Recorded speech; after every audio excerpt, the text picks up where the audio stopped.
Proseguiamo con la poesia internazionale. Invito a salire Rati Saxena, poeta indiana, e Olga Fernando che ci farà da interprete per evitare inciampi e lungaggini. Allora, Rati qui, giusto?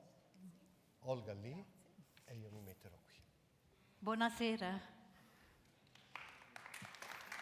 Dunque, Namaskar. Rati, siamo molto contenti di avere Rati Saxena.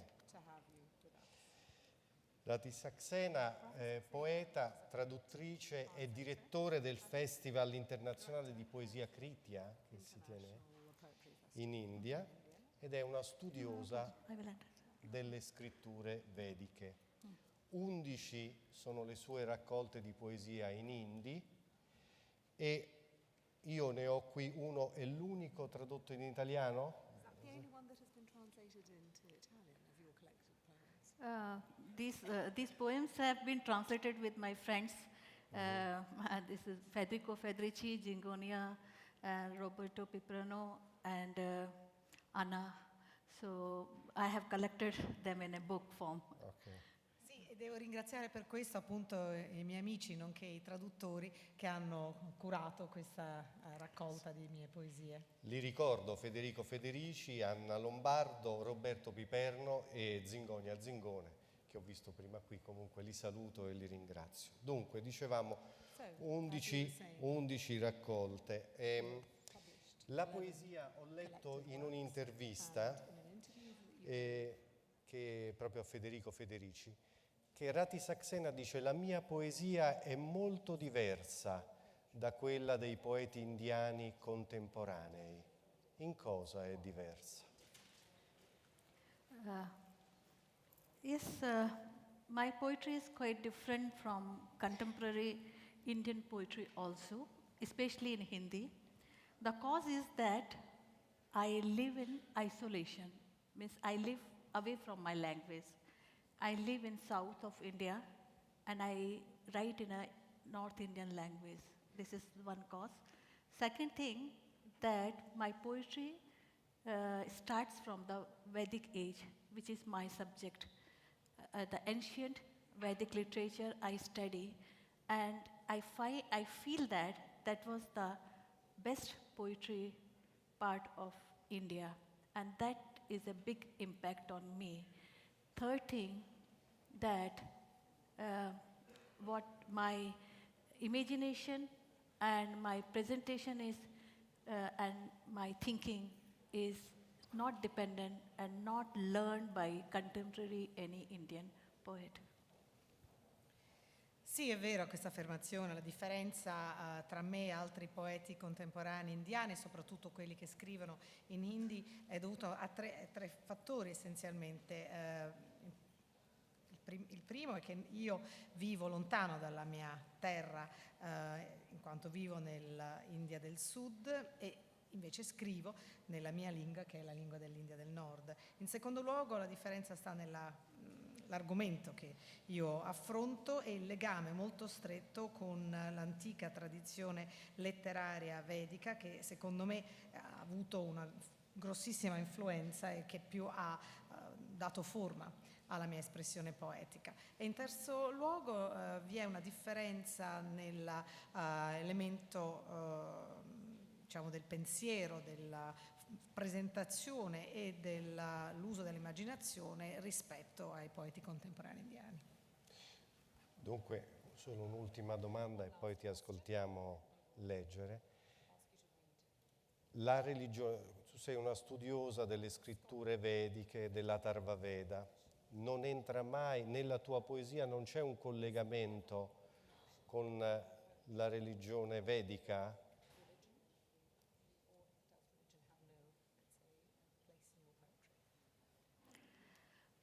One thing I want to clear that there is no Vedic religion. The word religion came in India after a long time, long period, after Upanishadic time. Means after when the Vedas started, after 2000 years only, the religion came. Vedas talk about so many ways. Religion follow only one path, and Vedas follow they don't follow any path. There is an open way. You can say that there is one God, you can say there is 1,000 gods, you can say that there is only 3 gods. So there is no strictness like religion at the Vedic age.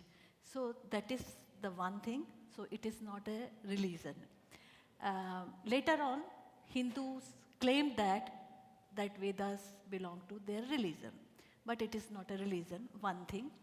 Second thing, because I study Vedas as a critical, as a scholar, you can say that, or as a critic, as a historian, or as a cultural historian. So when I study Vedas, I study in a differently. But when I write poetry, I am a different person. You know that there are so many people live in one person. So when I am talking about Veda, I am a different person. When I am managing my festival, I am a different person. When I am writing my poetry, I am very, very different person. So my poetry does not have any impact as a religion, but yes, unconsciously, I myself find that Vedas poetry has one very important thing, which later Indian poetry has not followed. Vedic poetry is talking to everyone, to birds, to ants, to grindstones, to trees, to clouds, to mountains, to even night, to day, to everything. Even they can talk to their chair also. That power they had. But later Indian poetry lost that. They were talking only about the women body, women eyes, women beauty, and only this erotics or the nature. So my poetry does not talk about only erotics or nature. My body talks to every person, everything whom I keep in touch or I come in a contact. Dobbiamo essere molto chiari qui. Quando si parla dei Veda non dobbiamo confondere tra questa tradizione vedica e la religione, perché per moltissimo tempo appunto c'è stata questa realtà vedica senza l'elemento religioso che è subentrato 2000 anni dopo l'inizio di questa tradizione, di questa presenza. Questo perché? Perché per quanto riguarda i Veda non vi è un percorso unico, vi è la possibilità di interagire in una molteplicità di modi, può esservi un Dio, 1000 o 3. E non c'è quindi una forma strettamente religiosa. Poi successivamente gli Hindu hanno affermato che invece rientrava questa tradizione vedica nella religione degli Hindu, ma non è corretto. In secondo luogo, io studio appunto questa tradizione da un punto di vista di una storica, di una critica, di una storica culturale, una studiosa, però c'è una differenza tra quello che faccio come studiosa e quello che faccio come poeta. Questo perché? Perché in me, come in tutti gli altri, vi sono più persone. Quindi c'è in me una molteplicità di identità, di persone, vuoi la studiosa, vuoi la curatrice di un festival, vuoi la poetessa. E poi sì, l'elemento religioso forse c'è in maniera inconsapevole, è un tema questo importante e vorrei ricordare però che nella tradizione dei Veda vi era la possibilità di parlare a qualunque cosa, uccelli, montagne, alberi, nuvole, la notte, il giorno, anche la propria sedia, perché no? Era questa la potenza, la forza espressiva. Successivamente invece gli autori, i poeti indiani hanno perso questa capacità e si rivolgevano appunto nei loro poemi alla bellezza femminile, agli aspetti erotici o quelli relativi alla natura. Ecco, io cerco invece di allargare un po' la mia visione come poeta, cercando di scrivere di tutto ciò che mi tocca e con il quale io riesco a entrare in relazione. D'accordo, grazie. Thank you. You can read from here if you want or from there. Okay. Ovviamente la traduzione scorrerà sullo schermo. Grazie Olga.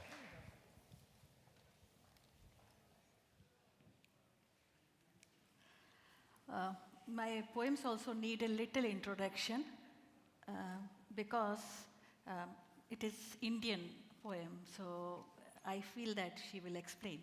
The first poem is I in Udaipur. Udaipur is the birthplace where I born, and it happened so that after my birth, my parents had to leave that place, and then I could see that place after 40 years only. And that place is very that place is called the Venice of East, means it is full of lakes and full of water, which is very uncommon in Rajasthan. And through this poem, I am talking about the situation of women and the girl child in India. Io prima di iniziare a leggere vorrei dire due parole per dare un po' un contesto a quello che sto per leggervi. La prima è una poesia che parla del luogo dove sono nata, appunto Udaipur, luogo dove poi sono tornata dopo 40 anni, in quanto i miei genitori si trasferirono altrove. Posto che è noto per l'abbondanza di acqua, di laghi, la Valle dei Laghi è il nome che viene dato a questa zona, che è appunto una rarità nel Rajasthan, e questa in particolare è una poesia che parla delle donne e delle ragazze. मैं उदयपुर में हूँ, उस दरख्त के किनारे वह जो मंदिर है जिसमें ढेर से देवी देवता हैं, घंटे घड़ियाल हैं, प्रसाद की चाह में खड़ी गाय पूंछ से मक्खियाँ भिनभिनाती रहती है, उसी के सामने लहरा रही है वह झील जो मेरे जन्म से पहले थी, झील जो मेरी मौत के बाद रहेगी, झील जो मेरे जिगर में जमी है, झील जो लगातार पिघलती जा रही है, बूंद बूंद कर समा गई है मुझ में। मैं जो कभी झील के किनारे का दरख्त थी, जिसके तने से ढोर डंगर पीठ रगड़ा करते थे, तना खिसते खिसते जलराशि में समा गया और तभी से मैं स्वप्न में तैरती उतरती हूँ। मैं जो झील में तैरता लठ थी, तैरते बच्चे उसे उठाते फिर कुछ दूर फेंक देते, ज्यों ही पास आती कुछ और दूर फेंकती जाती, आज तक बार बार फेंकी जा रही हूँ कुछ और पास आने को। वह झील मैं हूँ, मैं वह झील, बस एक ही जन्म का संबंध है, मैं उदयपुर में हूँ। शायद इसी पेड़ से फल पर मैं टपक पड़ी झील में, उस तोते ने लंबी उड़ान भरी और उठा लिया, बड़े स्वाद लेकर चबाया था उसने मुझे। आज भी याद है मुझे उसकी चोंच की रगड़, उसकी जीभ का सहलाना, या फिर उस रंग महल की नर्तकी के घुंघरुओं से टपका एक घुंघरू थी। अब भी कोई घुंघरू लगातार मुझ में बजता रहता है और मेरी जीभ आंसू चुपलाती रहती है। कोई जालीदार झरोखे से बाहर आने को तरसता है। इस झील के किनारे किसी सरकारी बाबू के घर में चौथी बेटी जन्मी। न थाली बजी, न सोहर गवी, एक सन्नाटा सा छा गया। झील में एक तूफान आया, समुंदर तक ज्वार चला आया। चौथी बेटी के दिल नहीं होता है, चौथी बेटी के दिल नहीं होता है, उसका कोई अपना नहीं होता। चौथी बेटी उदयपुर की झील है, उसकी आंखें लहराती रहती हैं। चौथी बेटी राजनर्तकी का घुंघरू है, बिन बात खिलखिलाती रहती है। आज यही चौथी बेटी झील के किनारे खड़ी है, अपने पूर्व जन्म को चुगलाती हुई। बेटी होने मात्र से अपने कर्तव्यों से बरी हो गई मैं। चुदलू भर पितरांजलि देने की भी हकदारनी नहीं रही मैं। गोया बेटी नहीं, झरबेरी का बेर हूँ, झट से झर पड़ी, कांटों में छित पड़ी। गोया बेटी नहीं, करौंदे की झाड़ हूँ, खट्टी पक्की यादें हूँ। गोया बेटी नहीं, सागरी झील हूँ, सागरी झील हूँ।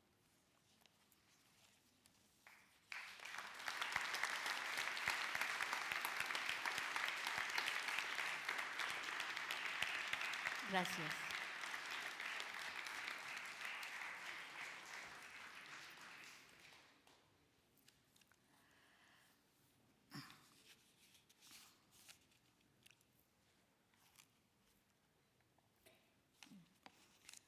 परदेश की जमीन में ख्वाब सा, बहुत से मुस्कुराते हुए देखना चाहता था। परदेश की जमीन के ख्वाब सा, बहुत से मुस्कुराते हुए देखना चाहता था। परदेश की जमीन के ख्वाब सा, बहुत से नाचते हुए देखना चाहता था। वायलिन के तारों के सुरों सा, वह देखना चाहता था उसकी गोदी में सोते हुए बच्चे की ओठों पर दूध की लकीर को। वह उसे सहिस्ता रहा अपने डिब्बे में रखी बासी रोटी सा। वह उसे बचाता रहा अल्बेनिया और सर्बेरिया के बीच चारों ओर खिंचे बाड़ों में कलियों की तरह खिल आए कांटों से। वह उससे प्रेम करता रहा अपनी देश की सरहद से कहीं ज्यादा, और वह उसे खो बैठा। वह उसे खो बैठा हकीकत की कहीं ऊपर के सपनों की दुनिया में, बिल्कुल अपने दुश्मन देश के युवा की तरह।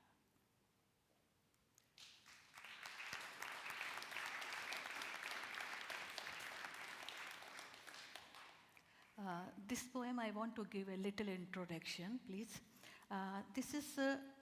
We have a saint poet named Kabir. It is a saint poet, and he is one of the modern time philosophical poet. As you know, the Indian philosophy talks about the soul, supreme soul, and body. Both are different things. And in his poem, it is a very popular song. He says that, "Jas ki tas dhardi niche dariya, das kabir jatan se udi." Means that my body is like a sheet which I got and I have never used, never spoiled, and I have used it with very care so that I can meet to Supreme Soul. But as a woman, I have a question. I have a question that how can you can remain without using your body? How can you be without sin in whole life? And how can you claim that you are so powerful that you can meet to Supreme Soul without using body? As a woman, I don't do that. As a woman, I feel that I know how to convert my sin into beauty. Questa è una poesia che richiede una breve introduzione.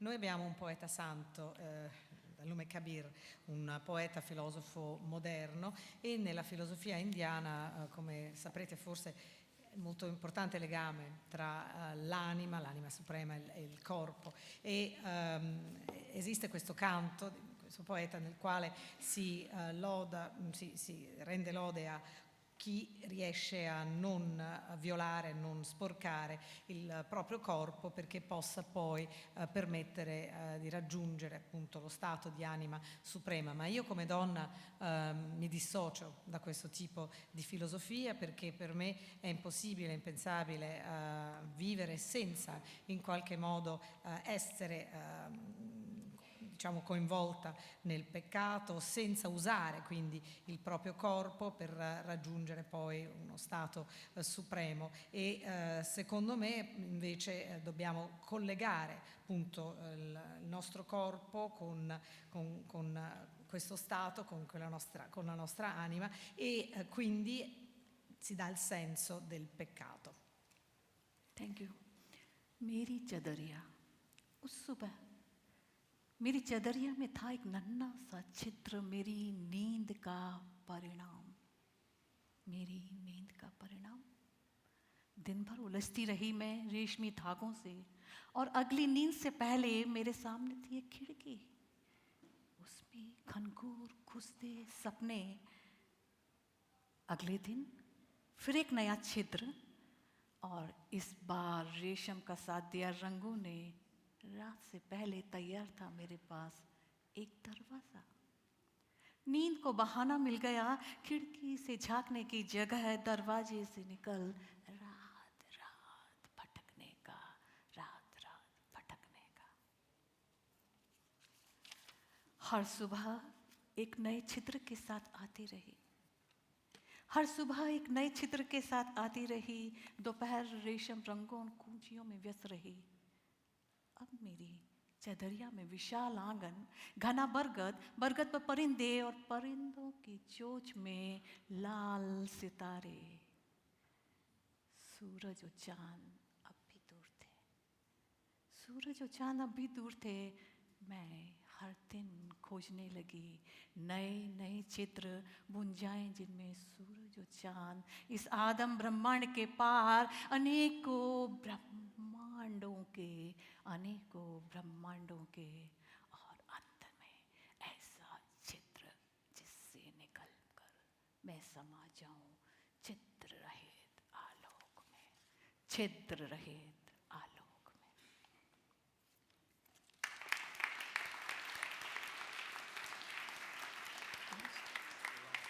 Last one.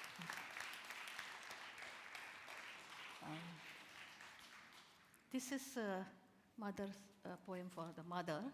I think there is no need of explanation.